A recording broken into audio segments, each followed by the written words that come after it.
PC JCP crime Upendra Agarwal की press वार्ता। लखनऊ में नो पार्किंग जोन को लेकर की गई प्रेस वार्ता। एक महीने में कुल 1658 गाड़ियों पर कार्यवाही, जिसमें 2 पहिया वाहन 58, 3 पहिया वाहन 5 और 4 पहिया वाहन 1595। एक महीने में 310 कुल गाड़ियां जो नो पार्किंग जोन में खड़ी की गई, उस पर हुई कार्यवाही। 310 गाड़ियों पर की गई कार्यवाही में कई वीआईपी गाड़ी शामिल। उत्तर प्रदेश सरकार लिखी हुई कुल गाड़ी 102, हाईकोर्ट व जज व अधिवक्ता लिखी हुई गाड़ी 61, पुलिस व आर्मी वाली कुल गाड़ी 58, राजनीतिक पार्टियों से संबंधित गाड़ी 38, डॉक्टर 22 और प्रेस पत्रकार 19 लोगों की कुल गाड़ियों पर हुई कार्रवाई। जेसीपी क्राइम उपेंद्र अग्रवाल ने दिया बड़ा बयान। धारा 144 के तहत किराएदारों पर डिलीवरी बॉय पर होगा सत्यापन। 2 महीने के लिए पुराने किराएदार का दिया सत्यापन समय करने का समय किए गए थे और उसमें कई लोग जो है इच्छुक है कि भाई इसमें जो कार्रवाई की गई है उसका विवरण दिया जाए। तो हम लोगों ने ये 1 माह की कार्रवाई जस्ट आपके जानकारी के लिए मैं बताना चाहूँगा कि हम लोगों ने जो 1 महीने ये अभियान चला, उसमें जो टोटल वाहन कुल वाहन जो उठाए गए थे वो 1658 ये 24 जुलाई से 23/8 तक का आंकड़ा है, जिनको टो की व्हाट्सएप ग्रुप में पड़ जाएगा। जस्ट मेरे पास कुछ है तो देता भी जाऊंगा। ज्यादा मेरे पास ये यार कुछ कॉपियां हैं मेरे पास, देख लो ये। हाँ, और वैसे व्हाट्सएप ग्रुप में पड़ जाएगा, ठीक है। जो लड़के जो डिलीवरी के नाम पे जा रहे हैं, कल को कोई घटना कारित ना कर दे, कोई अपराध ना कर दे, शांति व्यवस्था ना खराब हो राजधानी की, इसलिए ये व्यवस्था हम लोगों ने इमीडिएट तत्काल प्रभाव से लागू किया है, जिसमें 2 माह में सारा सत्यापन कराना है। ऑनलाइन जब अप्लाई करते हैं कई तरह की टेक्निकल दिक्कत भी आ सकती है, उसके लिए हमने एक हेल्पलाइन नंबर दिया है, जो कि बेसिकली हमारे CCTNS के प्रभारी का नंबर है, CUG नंबर है 94 54 40 52 32। इस पर वो संपर्क कर सकते हैं। और नहीं तो फिर हमारे जो मैं खुद ही हूँ, हमारे जो DCPs वगैरह हैं, इनसे भी संपर्क कर सकते हैं कि किसी को अगर दिक्कत आ रही है ऑनलाइन, अगर फॉर्म भरवाने में या कोई टेक्निकल काम नहीं कर रहा है या कोई फैसिलिटी काम नहीं कर रही, पेमेंट नहीं हो कराएंगे, नहीं तो टेक्निकल सर्विसेज हमारा जो मेंटेन करता है इन ऐप्स को, उनसे हेल्प लेंगे। तो ये मुझे मूल रूप से ये 3 जो चीज़ें थी जो आपके साथ शेयर करनी थी। आप लोगों को इसमें कोई और जानकारी ऑनलाइन ही सबको भरना है और ये कंपलसरी है। इसको हम लोगों ने 2 माह के लिए कहा है कि 25/8 जो आज से हम आदेश जारी कर रहे हैं, तो अगले 2 माह के लिए 25/10 तक ये रहेगा। 2 महीने में जो भी पुराने हैं, जो भी पुराने किराएदार या पुराने जिन्होंने नियुक्त कर रखा ऑलरेडी, इस 2 माह में सत्यापन करा ले पूरा उसको। हम 2 माह का पर्याप्त समय दे रहे हैं। 2 माह में हम कोई कार्रवाई भी नहीं करेंगे। उसके पश्चात जो है 25 अक्टूबर के पश्चात जो है फिर तो पुराने तो करने ही है, और उसके बाद जो नए आएंगे उसको तत्काल कराना है। इसमें खास बात यह है कि आपको नियुक्ति करने के पूर्व है, आप अगर रखना चाह रहे हैं उसके पहले करा लें। आप किसी को मकान रेंट पे देना चाह रहे हैं उसके पहले करा लें। और पहले कराने में कुछ विशेष नहीं है, आपको ऑनलाइन फॉर्म भरना है, केवल अपलोड कर देना है, आपका अनुपालन मान लिया जाएगा कि आपने कंप्लायंस कर दिया। उसके बाद यदि थाने को कोई डॉक्यूमेंट की आवश्यकता है, कोई क्लैरिफिकेशन की आवश्यकता है, तो थाना आपसे मांगता है तो उसको और अवेलेबल करना। जितने लिमिटेड है उसके हिसाब से जो हम लोगों ने नए जो चयनित किए हैं, 7 और हम लोगों ने चयनित किए हैं। 7 में जो है मेनली पत्रकारपुरम चौराहा जो है, उसके जो 4 रास्ते हैं, जो 4 पत्रकारपुरम से उसड़िया चौराहे तक सड़क के दोनों तरफ, पत्रकारपुरम चौराहे से कैप्टन मनोज पांडे चौराहे सड़क के दोनों तरफ, पत्रकारपुरम से नवाबपुरवा चौराहा सड़क के दोनों तरफ, पत्रकारपुरम चौराहे से ग्वारी चौराहे तक सड़क के दोनों तरफ। पत्रकारपुरम जो है सेंटर मानते हैं, तो उससे 4 रास्ते मेन निकलते हैं, जिसपे सबसे ज्यादा लोगों ने शिकायत की कि यहाँ पर जो गाड़ियां बिल्कुल सड़क पे खड़ी होती है अव्यवस्थित तरीके से और जाम का कारण बनता है। तो उसको हम लोगों ने नो पार्किंग जोन आज से ही 25 अगस्त से इसको डिक्लेयर किया है। इसके अलावा 2 महत्वपूर्ण चौराहे हैं जिसपे हमेशा अव्यवस्था बनी रहती है, अवध चौराहा या जिसको 12 बिरवा भी शायद कहते हैं, और पॉलिटेक्निक चौराहा। ये 2 चौराहों को भी हम लोगों ने एक्सपेरिमेंट के तौर पे लिया है कि इस पे भी हम लोग जो है प्रयास करेंगे कि व्यवस्था बनाने का। तो 100 मीटर की परिधि जो है, मतलब अगर सेंटर मानते हैं तो 100 मीटर का जो डिस्टेंस होगा चारों तरफ, उसको हम लोगों ने नो पार्किंग जोन डिक्लेयर किया है।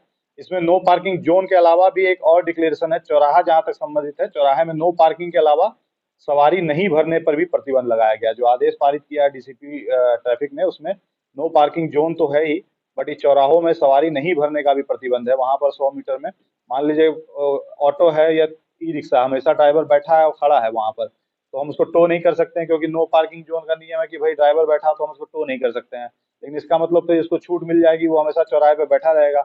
हमने कहा कि वहाँ सवारी भी नहीं भरना है तो रुकना ही नहीं है। तो अगर हम उसको पा जाते हैं वहाँ पर रुका हुआ है, सवारी भर रहा है या सवारी की आस में है तो हम उसको सीज करेंगे, उसके विरुद्ध जो भी विधिक कार्रवाई होगा वो करेंगे। तो उन दो चौराहों के लिए एडिशनल हमने नो पार्किंग जोन और नो सवारी जोन बोल सकते हैं कि वहां से कोई सवारी नहीं ली जाएगी। एक जो है 7वां नंबर पे जो है वो है आलमबाग। पूर्व में जो हम लोगों ने आलमबाग बस अड्डे के सामने किया था नो पार्किंग जोन, इसी को संशोधित करके टेढ़ी पुलिया आलमबाग से पिकेडली तिराहा, मतलब आपका जो कंटिन्यूअस जो कानपुर रोड है, आपको 12 बिरवा क्रॉस करके पिकेडली थोड़ा आगे तक, एयरपोर्ट से थोड़ा पहले तक का वो कंटिन्यूअस रोड है। अगर सबसे ज्यादा अव्यवस्था की बात है तो लोगों ने काफी शिकायत की थी कि वहां पर जो है गाड़ियां और कंजेशन और जाम की स्थिति काफी बनती है, तो उसको भी हम लोग जो है इस सेकंड फेज में लिए हैं नो पार्किंग जोन के रूप में। इसमें जो एक इम्पॉर्टेंट बात है कि हम लोगों ने कल बैठक भी हुई थी नगर निगम से, हम लोगों ने इसमें आग्रह किया है कि जो चौराहे हैं दोनों, उसके 100-100 मीटर की दूरी पे एक लाल पट्टी अवश्य खींच दी जाए। लाल पट्टी खींच जाने से वो 100 मीटर की मार्किंग हो पाएगी, जहां उसके इधर कोई ई रिक्शा या कोई सवारी किसी तरह की नहीं भरनी होगी या खड़ा भी नहीं होना है किसी रिक्शे वाले को। तो वो 100 मीटर की मार्किंग के लिए हम लोगों ने अनुरोध किया है लाल पट्टी का। इसके अलावा जो आलमबाग से जो रोड है, जो कानपुर रोड है, उसमें भी आप देखेंगे तो सड़क के दोनों किनारे पीली पट्टी खींची हुई है, कहीं कहीं मिट गई है, तो उसको भी हम लोगों ने नगर निगम से आग्रह किया कि पीली पट्टी कर दें उसको। तो सड़क के किनारे पीली पट्टी पट्टी की अगर आप बाएं साइड देखेंगे तो पर्याप्त जगह होती है, गाड़ी खड़े कर सकते हैं। होता क्या है, इसमें 4 पहिया वाहन जो है उनकी संख्या है 1595, 3 पहिए के है 5 और 2 पहिए की 58, टोटल 1658 वाहन उठाए गए थे। इसमें जो मुख्य इम्पोर्टेंट जिसको सभी लोग जानने को इच्छुक है कि इसमें हम लोगों ने तथाकथित जो प्रभावशाली व्यक्ति हैं जिनकी गाड़ियां उठाई गई थी, टो की गई थी, इस बार पहली बार ऐसा हम लोगों ने किया कि स्ट्रिक्टली इम्प्लीमेंट किया और किसी की गाड़ी को हम लोगों ने छोड़ा नहीं। जो भी जिन्होंने भी रूल्स का उल्लंघन किया उन सब से 1100 रुपये का भुगतान लेकर के ही छोड़ा गया। तो उसका जो बाइफर्केशन है, जो हम लोगों के पास गाड़ी उठा करके जो वीडियोज आते थे, तो वीडियोज में जो लोगो या नाम लिखा होता है उससे हम लोगों ने उसका बाइफर्केशन बनाया है। तो उसमें जो टोटल जो तथाकथित प्रभावशाली या जिसको आप वीआईपी गाड़ी बोल सकते हैं, लगभग 310 है इसमें, मतलब 1658 में 310 जो है तथाकथित वीआईपी गाड़ियां उठी थी। लगभग 20% का रेशियो होता है, मतलब मान सकते हैं कि 20% लोग वीआईपी कैटेगरी के होते हैं जो रूल्स वायलेट करते हैं। इसमें जो अलग अलग कैटेगरी और है वो है 310 में 102 वाहन ऐसे थे जिसमें उत्तर प्रदेश सरकार या उत्तर प्रदेश शासन लिखा हुआ था। 61 वाहन ऐसे थे जो उसमें न्यायिक अधिकारी से संबंधित या तो हाईकोर्ट लिखा है या अधिवक्ता लिखा है या जज लिखे हुए हैं। 68 गाड़ी ऐसी थी जिसमें पुलिस या आर्मी लिखी हुई थी। और राजनीतिक दलों से संबंधित उसमें कोई ना कोई जो अंकित किया गया था लोगो आदि, वो 38 है। डॉक्टर से है जो 22 और प्रेस पत्रकार बंधु की 19 गाड़ियां, हालांकि सबसे कम है संख्या कम है, बट फिर भी है 19 है। मैं फिर से बता दूं 310 टोटल वाहन जो है तथाकथित प्रभावशाली लोगों की 310 गाड़ियां थी। उसमें 102 में उत्तर प्रदेश सरकार या उत्तर प्रदेश शासन ये लिखा हुआ है। 61 गाड़ियां ऐसी थी जिसमें न्यायिक अधिकारियों से संबंधित हाईकोर्ट, जज, अधिवक्ता इस तरह से लिखा हुआ था। 68 गाड़ियां ऐसी थी जिसमें पुलिस या आर्मी लिखी हुई थी और 38 गाड़ियां ऐसी थी जिसमें राजनीतिक दलों से संबंधित कुछ न कुछ स्लोगन या झंडे लगे थे। डॉक्टर से संबंधित 22 हम लोगों ने देखा उसको, और प्रेस और पत्रकार लिखे हुए 19 गाड़ियां थी। टोटल ये 310। तो ये जस्ट 1 महीने का मैंने हिसाब दिया कि जो नो पार्किंग जोन हम लोगों ने किया है उसको आगे भी कंटिन्यू कर रहे हैं और सेम उसको हम आगे भी बनाए रखेंगे और कार्रवाई जारी रहेगी। अब जो है इसके बाद हम लोगों ने लोगों से सुझाव मांगे थे कि कुछ और नए नो पार्किंग जोन आप किसको चिन्हित करना चाहते हैं उसके बारे में सुझाव दे। तो सुझाव तो कई आए हैं, लगभग पूरे लखनऊ को ही नो पार्किंग जोन चाहते हैं सभी लोग, हर कोई अपने कंफर्ट के हिसाब से चाहता है, परंतु लिमिटेड कंट्रोल रूम मैंने फिर से दे दिया है ना। तीसरा एक महत्वपूर्ण चीज है जो बिल्कुल नया टॉपिक है जिसको हम लोग लागू कर रहे हैं। धारा 144 के अंतर्गत हमने एक आदेश पारित किया गया है पुलिस आयुक्त महोदय इनके निर्देशन में। ये निर्देशित किया गया था कि चूंकि जनपद लखनऊ जो है कैपिटल सिटी है और बड़ा ही संवेदनशील हो जाता है, क्योंकि यहाँ राज्य की राजधानी है, तो यहाँ पर जो किराएदार होते हैं या डिलीवरी बॉय, आज के डेट में ऑनलाइन डिलीवरी हो रही है, जितने भी रेजिडेंशियल बिल्डिंग्स है जो मल्टी स्टोरी कॉम्प्लेक्स है, उस सब में जो है लड़के जा रहे हैं स्विगी, जोमेटो और भी कई तरह की फैसिलिटीज है जिसमें दवा, खाना ये सब देने जा रहे हैं। इन सबको घर का पता रहता है कि उस घर में गए तो कौन रहते हैं, नहीं रहते हैं, क्या है, सारी जानकारी मिल जाती है।